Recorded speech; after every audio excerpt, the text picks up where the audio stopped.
Hi, everyone. This is Sam Collins, your coding and billing expert for chiropractic, the H.J. Ross Company, and of course, ChiroSecure, giving you another episode of Growth Without Risk by ChiroSecure.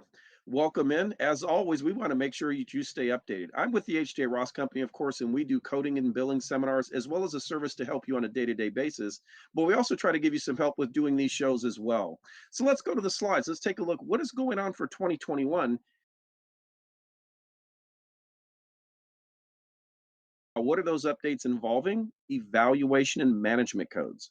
So for this year, there's been a major update to E&M codes, not only the codes themselves, their descriptions, but also how we choose and use them. And I think this is finally a change where CPT has made something a bit simpler. I will always say CPT attempts to make changes to make it more clear, but sometimes making it more clear seems to make it more like mud.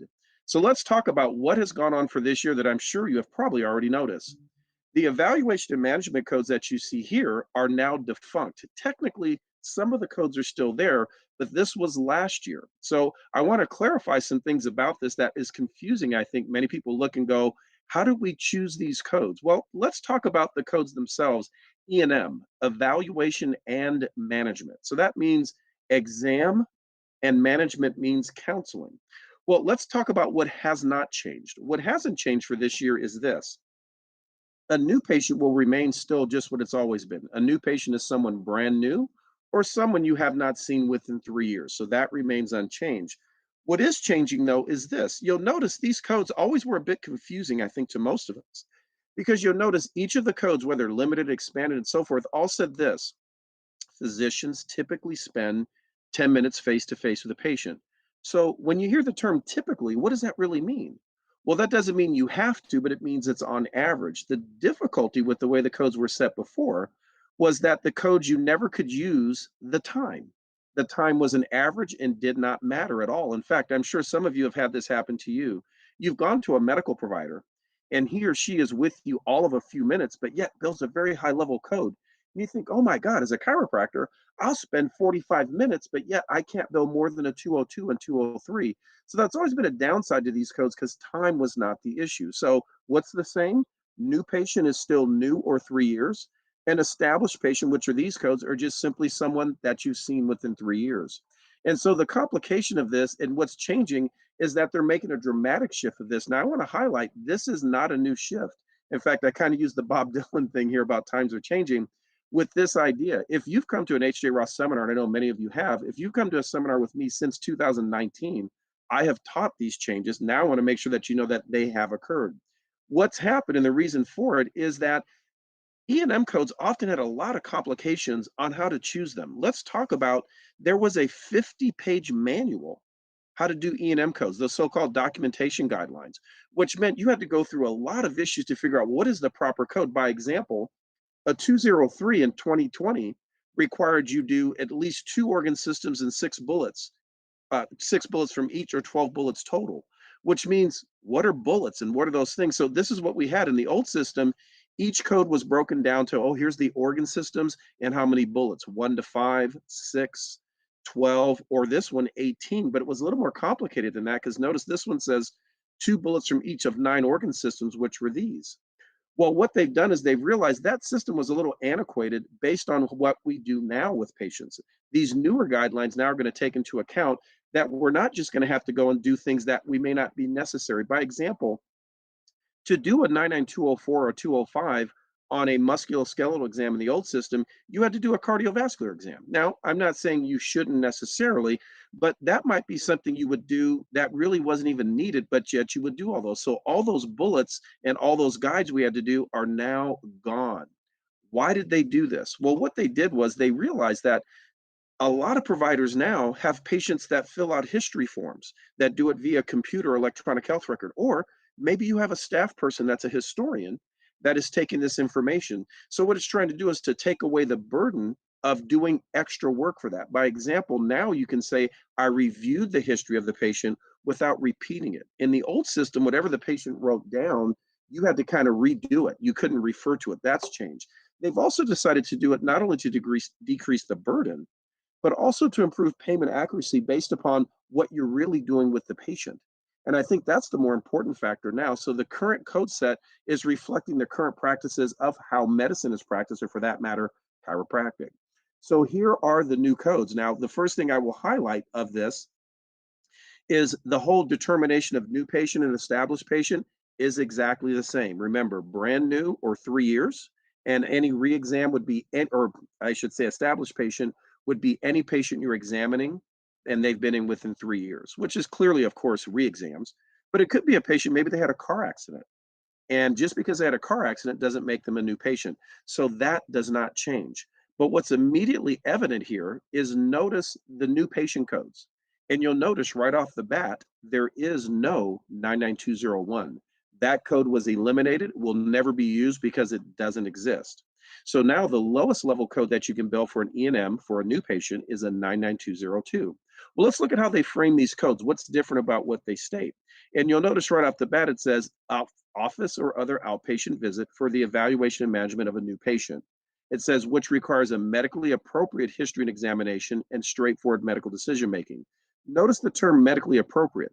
In other words, it's going to be based on it just being a very straightforward problem, and it doesn't mean you have to do a whole exaggerated to qualify for a higher level. That part is still kind of the same, says straightforward. Here's where the biggest difference is. You'll notice now in this second paragraph, it says, when using time for code selection, 15 to 29 minutes of total time is spent on the date of the encounter. So now notice what it's saying. It's no longer saying typical face-to-face time. It says on the total date of the encounter, which means now you may choose an E&M code based on the amount of time you spend on the examination. Now, let me clarify that.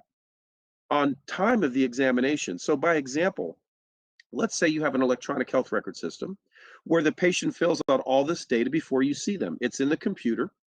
You go and read over this. Maybe it takes you 10 minutes before you walk in the room with the patient to read the information, digest it, and then formulate the questions you want to ask.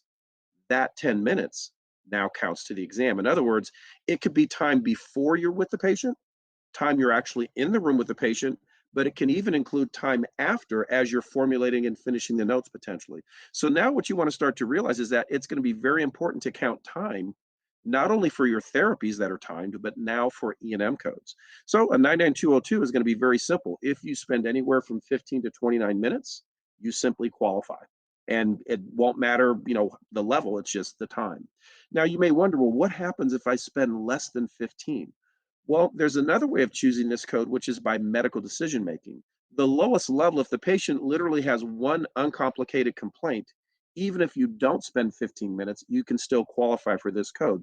So here's the difference. You can qualify for a code based on the medical decision making and spend less time, but it also now rewards you for, I shouldn't say reward, but it allows you to choose when you have to spend more time. Let's talk about patients that can be complicated. By example, notice 99203 now says 30 to 44 minutes, which I'm not saying we wouldn't spend that, but what about a patient with a fairly seemingly uncomplicated problem? But then by the time you take the history and other information, all of a sudden it takes 30 minutes or 45 minutes. So even though the medical decision making didn't fit, the time did. So now you can use one or both. And in fact, I think time makes it simpler. So now let's take a look at the other codes, and you'll see it kind of follows the same pattern. You'll notice 99204 says 45 to 59 minutes, which if you'd been to a seminar with me before and as a coding expert, I would generally tell you most often chiropractors would never qualify for a 99204. Now, I don't want to say never ever, but not typically. And so bear in mind now, I won't say that because now it's a time issue. Let's think of a personal injury patient that maybe comes in with, a couple of areas that are hurt, but the history is the accident was 4 months ago. They've been to two different providers. Start thinking of the history and the time. Even though it's not super complicated, there is a lot of information to gather and therefore could take maybe up to an hour. That means a 204. I would even go so far as to say, I would say before this, a chiropractor would never qualify for a 205 because the medical decision making of a 205 qualified that the patient had to have something that's going to kill them essentially. So I don't think would ever have that. But now it could be because of the time. So if you recall when we had all these prolonged service codes, those are taken out now because now when you spend more time, just bill the higher code. Now, I would say let's be careful. If you spend an hour with every patient, no matter the complaint, I think that's more your style. But assuming that the more simple things take less, when something's a little more complicated takes longer, you can now use time.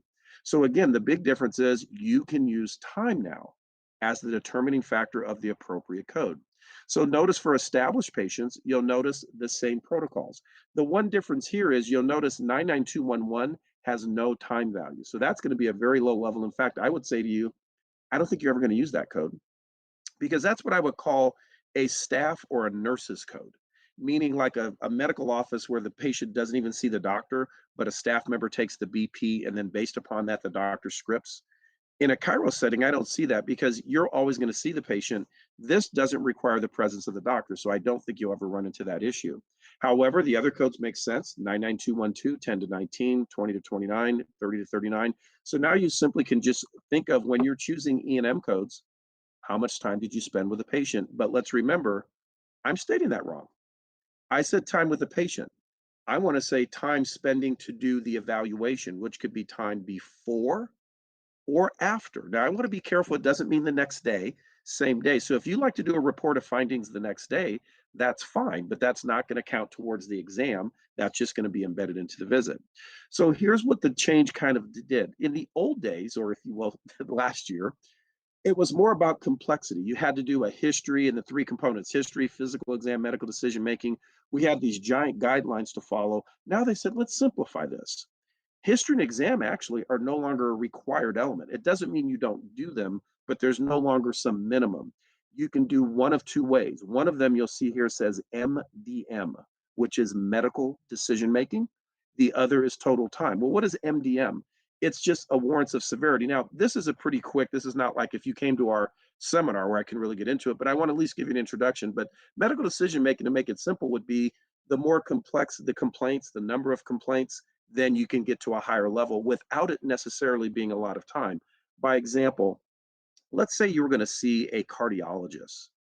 I'm going to bet a cardiologist is always going to bill a 204 or a 205. And the reason why is you don't see cardiologists for uncomplicated problems. Anytime you see a cardiologist, the risk of morbidity, mortality is high. So even though they don't spend a lot of time, well, where does that fit for Chiro? Well, for Chiros, we probably don't see that risk of morbidity, mortality. But do we have patients we have to spend a lot of time with where we always were cut off and couldn't code for the valuable time that you spent? Now you can.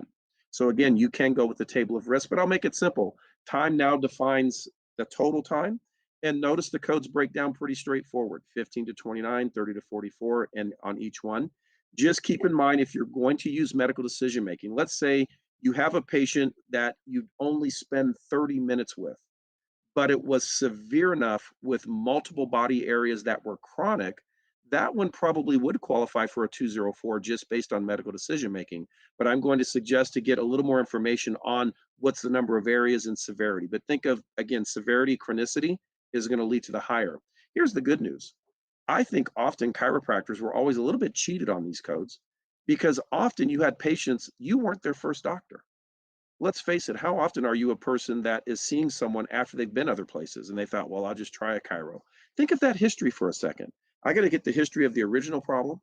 What doctors have you gone to? What did they do? What worked? What didn't work? Where are we at today? Before you know it, maybe that's a 20, 30-minute information from the patient just there.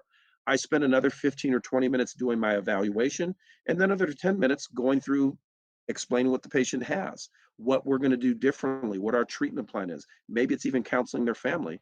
All of a sudden now, what would have been before only a 202 based on severity is now a 204 based on time. So I'm really liking this. I just want to make sure that there's a good understanding that it doesn't mean you won't do a history and exam.